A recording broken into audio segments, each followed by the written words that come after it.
అస్సలాము అలైకుం, నమస్తే. అందరూ బాగుండాలని కోరుకుంటున్నాను. అహంకారముతో బతికిన స్త్రీ, అహంకారం లేని ఒక రాజు, ఒక ధనవంతుడు, ఒక పేదవాడు ఎంత సత్యంగా బతికారో తెలుసా? అహంకారముతో ఉన్నవారు భూమి మఠమయ్యి ఒక వ్యాధితో యేసుప్రభు వారు చెంగును ముట్టితేనే ఆ వ్యాధి పోయింది. ఒక పేదవాడు లాజరుగా, మరి ఆయన ఎంత గొప్ప కార్యము ఆయనకు చేసిండో చూడండి. దేవుడు చేసే పనులు చాలా సత్యమైన మంచి ఆజ్ఞతో ఉండే దేవుడు చక్కటి ఆ పరమ తండ్రి చాలా గొప్పవాడు. ఎందుకు తెలుసా? నువ్వు సహనము కలిగి ఉండు, నువ్వు తగ్గించుకొని ఉండు, సమాధానం పడి ఉండు. ఈ లోకంలో రక్షణ పొందేది చాలామంది పొందుతారు. రక్షణ అనేది ఆత్మకు రక్షణ. ఆత్మ అంటే ఏంటి? పాపము చేయకుండా. రక్షణ అంటే పాపము చేయకుండా తనకు తాను కాపాడుకోవటానికి దేవుడి దగ్గర స్థానము సంపాదించుకునేది రక్షణ.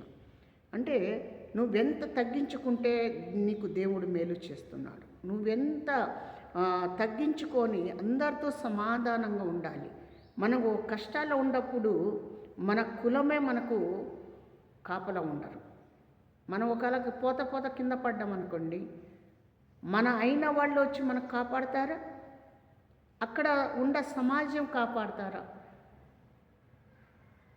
జాగ్రత్త కలిగి మాట్లాడాలి, జాగ్రత్త కలిగి ఉండాలి. మనకు ఒక వ్యాధి వచ్చింది, డాక్టర్ దగ్గరికి వెళ్తున్నారు, కులం అడిగి సేవ అక్కడ వైద్యం చేయించుకుంటున్నారా?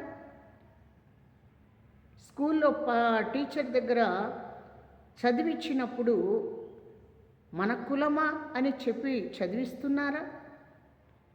ఒక ప్రాంతానికి బిడ్డల్ని పంపించినప్పుడు మన కులపోళ్లే ఉన్నారని పంపిస్తున్నారా? ఎంత జాగ్రత్తగా కలిగి జీవించండి. సమాజములో ఒక ఆడ మొగని పుట్టింది, వీళ్ళిద్దరితోనే ఈ భూమి వచ్చింది, వాళ్ళతోనే ఇక్కడికి ముందుకు నడిచింది. కానీ భూమి ఎవరిది కాదు, ఆకాశం ఎవరిది కాదు, సూర్యుడు చంద్రుడు ఎవరిది కాదు. అందరము కూడా ఇక్కడ విడిచిపెట్టి మనం వెళ్ళిపోయేవాళ్ళము. మన లోగిలి మనతో రాదు, భార్య బిడ్డలు రారు, బంధువులు రారు, స్నేహితులు రారు. అందుకోసమే జాగ్రత్తగా కలగాలి, తగ్గించుకోవాలి, మారు మనసు పొందాలి, మంచి మనసు పొందాలి.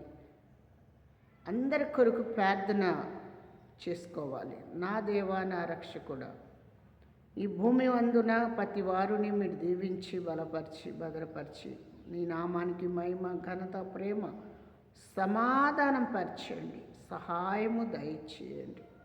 యేసు నామంలో అడిగి వేడుకుంటున్నాము తండ్రి. ఆమేన్, ఆమేన్, ఆమేన్. అందరికీ వందనాలు. యేసు నామంలో అందరి కొరకు ప్రార్థన చేయండి. అందరి కొరకు మా మందిరములో, యెహోవా వీరే ప్రార్థన మందిరములో అందరి కొరకు ప్రార్థన జరుగుతూ ఉంటుంది.